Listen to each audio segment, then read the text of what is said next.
You can now call in your questions to the Foreplay question voicemail.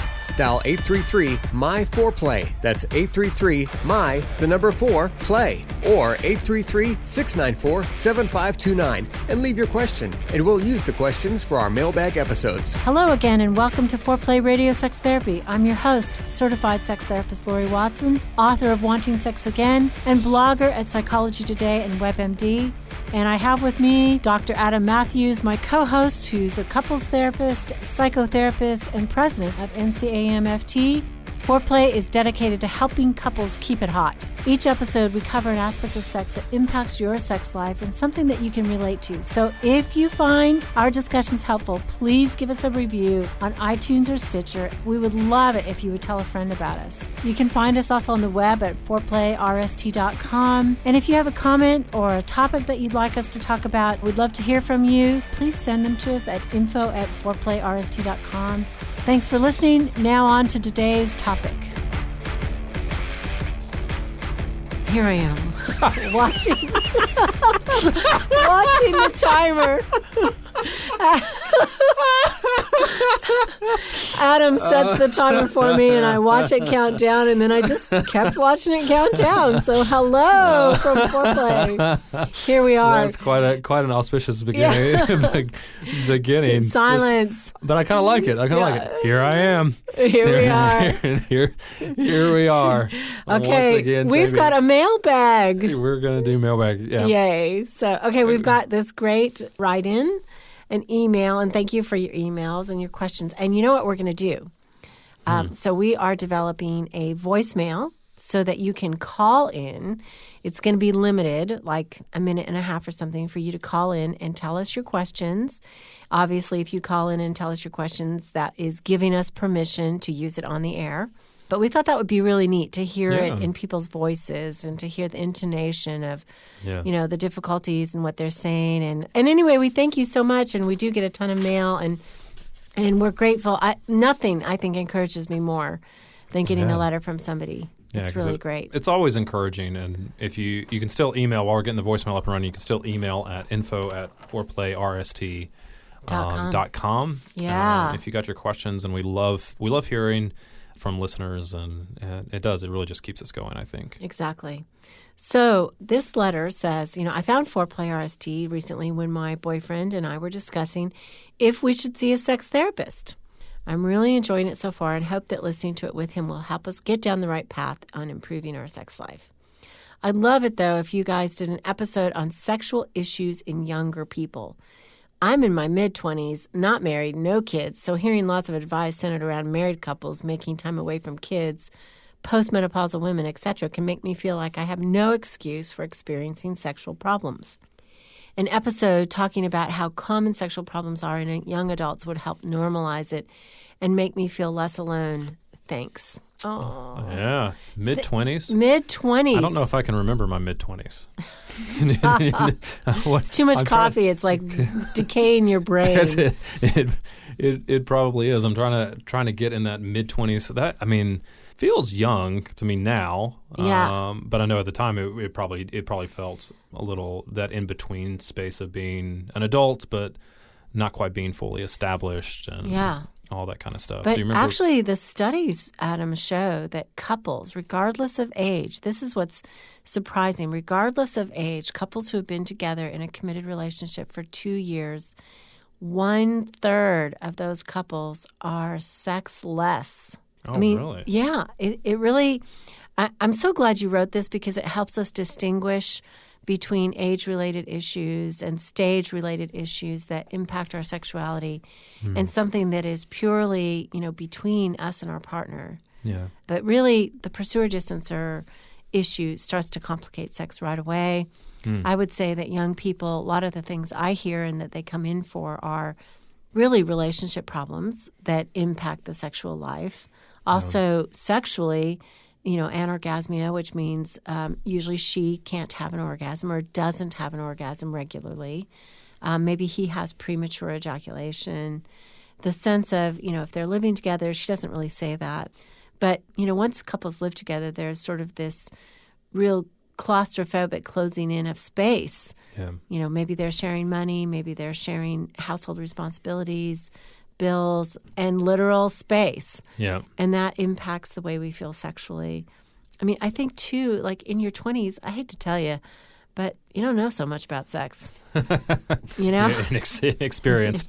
I mean, it seems like, I think looking back, people in their 40s or their 60s or whatever think, oh my gosh, sex was so easy and so great back then and it was so easy. No, it doesn't start off that way. And that goes back to the expectations that you have about what the relationship is supposed to be like, right? And I think that, I think it is implied here that they're living together. And I don't think that kind of stage of life where you are shifting your relationship in such a way that it's not as much of a purely dating relationship anymore, where it is more of a coupleship. Yes. Right? That not enough is given to that transition and the importance of how you navigate that transition really well, right. Because that can lead to issues that come up, those relational issues that come up very easily, right? I mean, they just creep in, and you may not even notice that they're there for a while. Right. And I think more than anything else in your youth, sexual desire is impacted by the relational issues. Right. I would say one caveat on that, and that's that young women taking birth control pills often have low libido.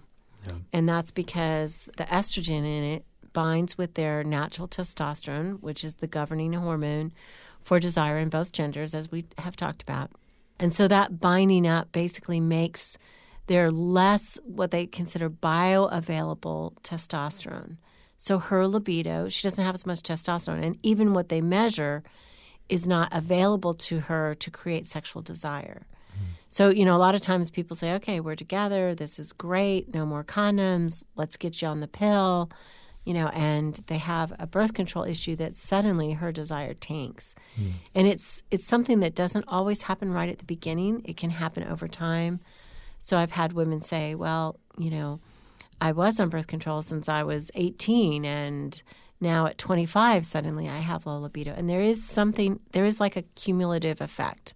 Right. It can happen. And then tip it off with relational issues, maybe a bit of sexual knowledge issues, things that they don't understand. Right. I mean, there can be other tipping points here that impact it, but oftentimes a young woman might end up with low libido. Yeah. I also think that you mentioned birth control, but I think younger generation now is probably more open in the past to medication in general, and specifically mental health medication. And so I think there's a high likelihood that they could be treating some kind of depression or anxiety. With an SSRI. Yes, which is going to also impact their sexual relationship as well. And so I think those two areas, if it's going to be physical, I think you could point to medications that they are taking and making sure that there's no sexual side effects there. Most of the time, the good news with young bodies is that you don't have sort of chronic issues that are going to impact your sexual functioning. Yeah. But that doesn't mean that you don't have sexual dysfunction, and it doesn't mean that sex is so great all the time. Right. I mean, there are lots of issues. You are definitely not alone. Yeah, absolutely. I mean, I see young women every day in my practice in their 20s struggling with sexual problems, and young couples, who come in and have sexual dysfunction or enough relational issues that it's impacting their sex life. Yeah. I mean, I think the good thing about being young is that you're still sort of pliable and emotionally pliable. I mean, just in terms of being able to change and grow and set good patterns in place. I mean, I think premarital counseling is essential, and not just with the guy at the church, or the priest, the pastor, who maybe isn't an expert in marital therapy, but does that as part of Yeah, and I think that stage of life, what you're talking about being pliable, is also one of the things that can creep up as issues in their relationship, because you're still figuring yourself out. You're still finding out who you want to be as an adult, who you want to be as a person in a relationship, and that hasn't been set yet, Right. And so that has your kind of what I call your core values for a relationship have not been determined. And most of the time you probably have not talked about them. You just kind of fallen into what your you haven't talked about what your expectations are in a relationship, what you want your relationship to be about, what you value in relationship, what's important to you. All of that stuff that kind of can get in the way, can build barriers in between you if you haven't discussed it and gone into it with kind of your eyes wide open. And in part, in your mid-20s, you are still figuring a lot of that out. Hasn't been said. I was just thinking that. Yeah, exactly. You're still figuring yourself out about what's important and how to find your voice. Yeah. When do I initiate something that might be conflictual in this relationship? When do I say, this is what I want, what do you want? Relationships are really tricky business. It's difficult, and sex is part of that. It's not just a standalone. It's not something. It's not just a behavior. It's wrapped into the very fabric of our connection with a person. Yeah. I think, too, when she talks about wanting to feel less alone, wanting it to feel normal, there is an expectation that your relationship in the beginning is going to be everything that you ever thought it was going to be. Honeymoon. And I think what I hear from a lot of couples that are younger, that are in their 20s and they're just starting out, like they are surprised at how difficult it is in the beginning. And for some reason that they that logically, right? I think there's enough information out there that maybe now people have an awareness that we could say relationships are work, and they'll go, oh yeah, we know that. But they don't quite realize how much work it is, and so they're still surprised when they get into it and it's difficult, especially in the sexual relationship, right? Right, exactly. Well, let's come back and talk specifically about some of the issues that she might be facing. We're just going to make a guess and just talk a little bit about things that you might talk with your partner about. Give you some ideas for conversation starters. This is Foreplay Radio Sex Therapy with your sex therapist, Laurie Watson, and couples therapist, Dr. Adam Matthews.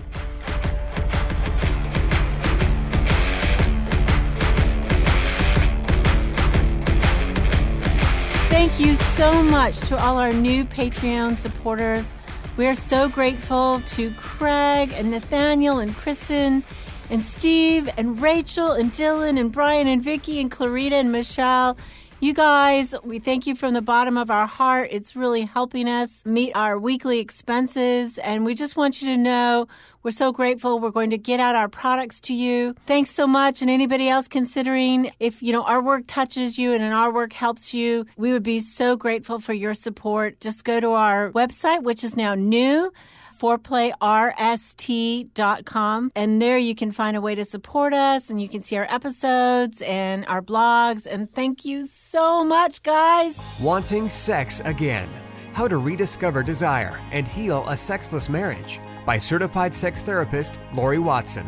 Each chapter is designed to fix one of the problems that cause low libido, from early marriage through the childbearing years, even all the way through menopause. I've also had men read it and tell me that for them it was the most hopeful thing they read about resolving sexual problems. Look for Wanting Sex Again on Amazon.com. You can also talk to Laurie Watson for therapy in person or via Skype. I offer couples counseling and sex therapy, and I think about both aspects of the relationship, emotional intimacy and sexual technique, and that combination together helps marriages be happy. Improve your sex and improve your relationship with Awakening Center for Couples and Intimacy. Find out more at awakenloveandsex.com. Awaken what's possible.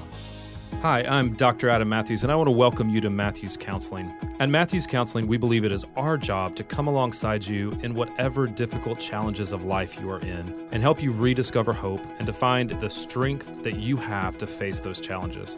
We believe in people, specifically that no two people are alike and therefore they need solutions that are unique to them. We strive to create a safe and comfortable place for you to explore who you want to be and identify the obstacles standing in your way. Oftentimes, the first step toward finding help is the hardest, but it can also be the bravest. At MatthewsCounseling.net, we strive to help make the first step easy. There you will find our blog with some great resources from our therapist. You'll also find a link to our client portal where you can schedule directly with our therapist at your convenience. We offer free 30-minute consultations either in person or over the phone, so the first step is at no cost to you. Give us a call at 919-587-8018, or again, find us online at matthewscounseling.net. We look forward to working with you.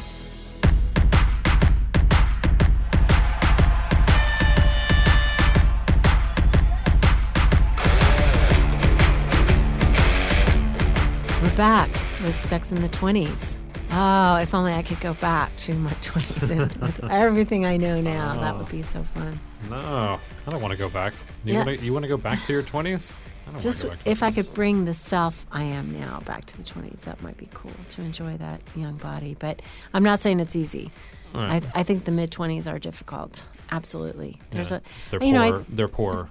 They're much poorer, and I think especially if you're unpartnered, right? It's like, or even if you're partnered and you don't know that this is your life partner, I mean, there's difficulties as you determine both the person who you want to be with and the purpose, like what you want to do. I just want my joints from my 20s. I want them to come on. Especially right now, right? You're having joint problems. I'm having knee problems. I'm having knee problems, which is frustrating. The old thing. I know, right? Gosh, I know. I just want that. I just want my ligaments from my 20s. You want your ligaments. Did you abuse your ligaments in your 20s? Yeah, I mean, I guess so.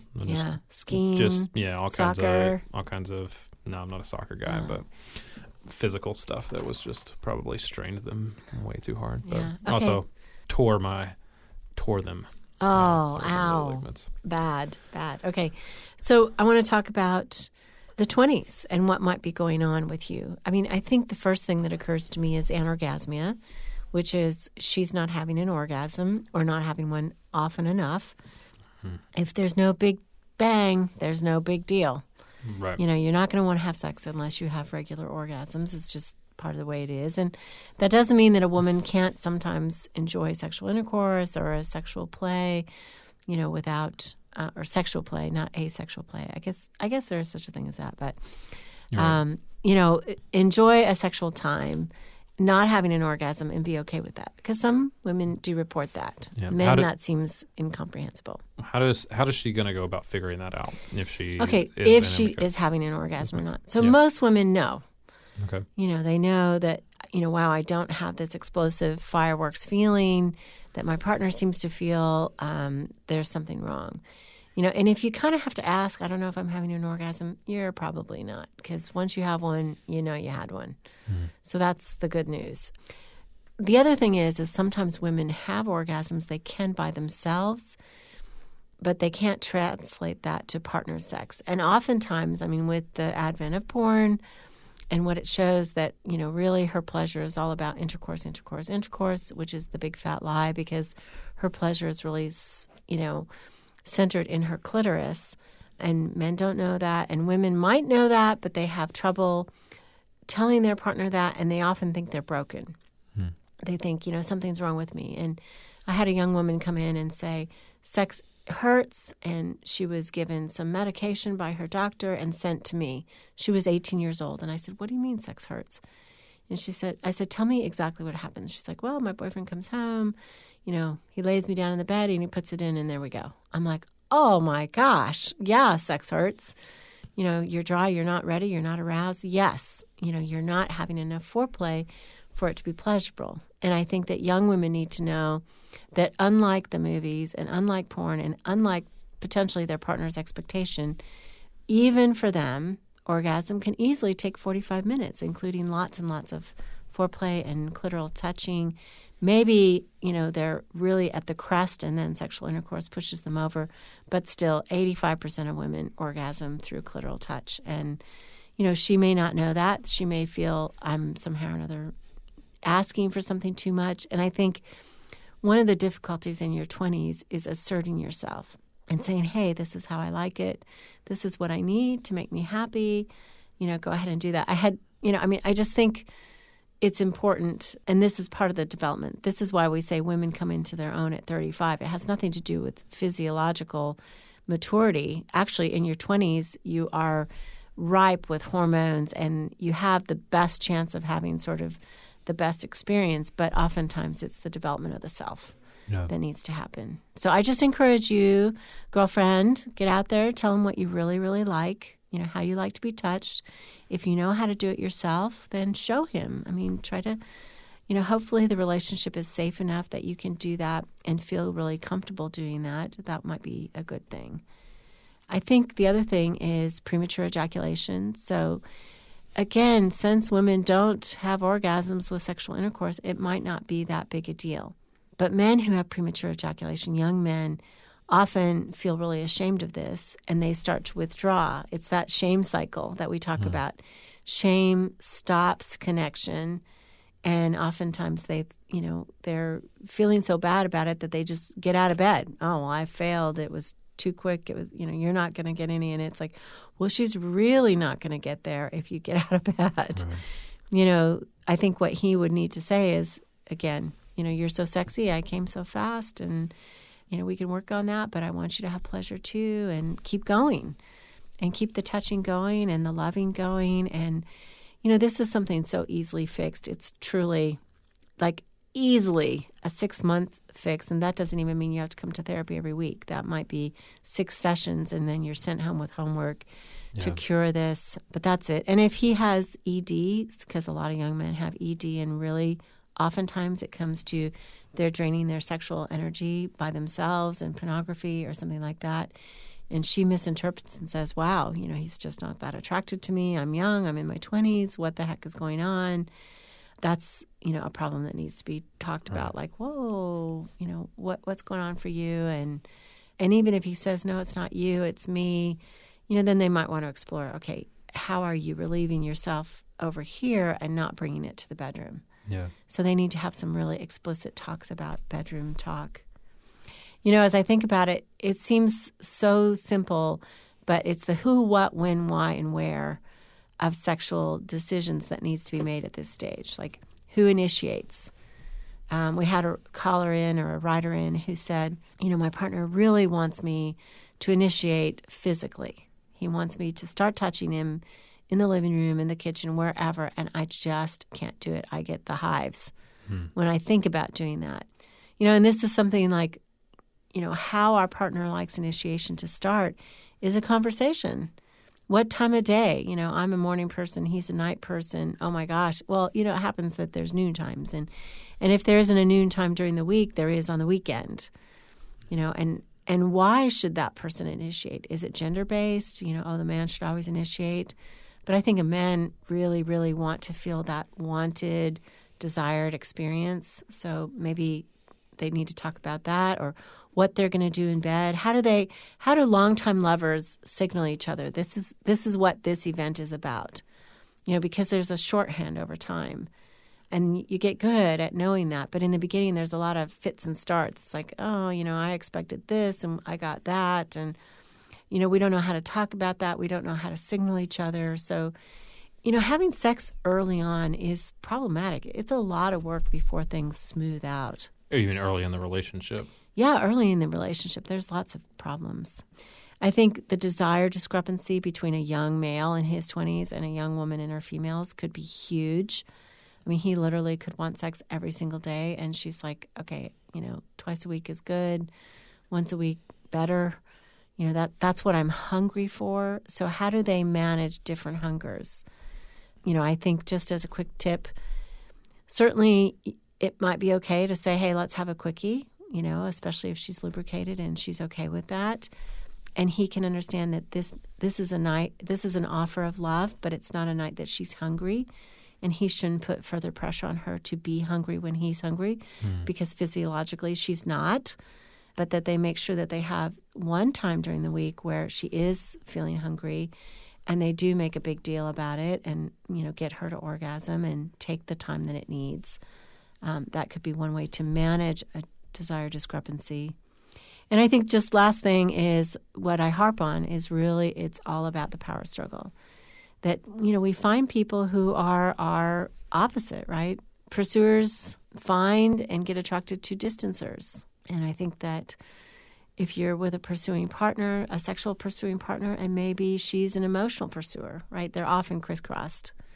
So she wants more time, touch, feelings, talking, and he may want more sex because that's how he feels safe. And he opens up after sex, and she needs to feel open before she wants to have sex. And so they need to resolve that. Yeah. The only other thing I would say include in that is that she mentions that they were discussing whether they should see a therapist or not. Never a bad thing. It's not going to be harmful. to go see a therapist. So if they think that there's something that is worth pursuing in that, then I think we both would recommend go check it out. Absolutely. Do a consultation with the therapist and see if it's something that they would recommend getting treatment for. And they can find sex therapists and marriage counselors easily, couples counselors. You don't have to be married to go see a couples counselor. Absolutely nobody's going to ask that of you. But you can find it asect.org. It's AASECT.org is this a national sex therapy group. They can have totally different values than Adam and I, but you can check that out by conversation and looking at their website. Yep. And also marriage therapy, American Association of Marriage Family Therapists, right? Yeah, you can look at aamft.com, or you can also just go to Psychology Today as well. Psychology Today, that's a great, resource. Smart place to look.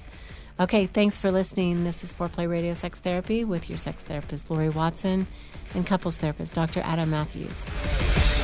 Remember, you can now call in your questions to the Foreplay question voicemail. Dial 833-MY4-PLAY. Leave your question, and we'll use the questions for our mailbag episodes. Hey, help us stay on top here at Foreplay. We'd love it if you would subscribe and share it with your friends.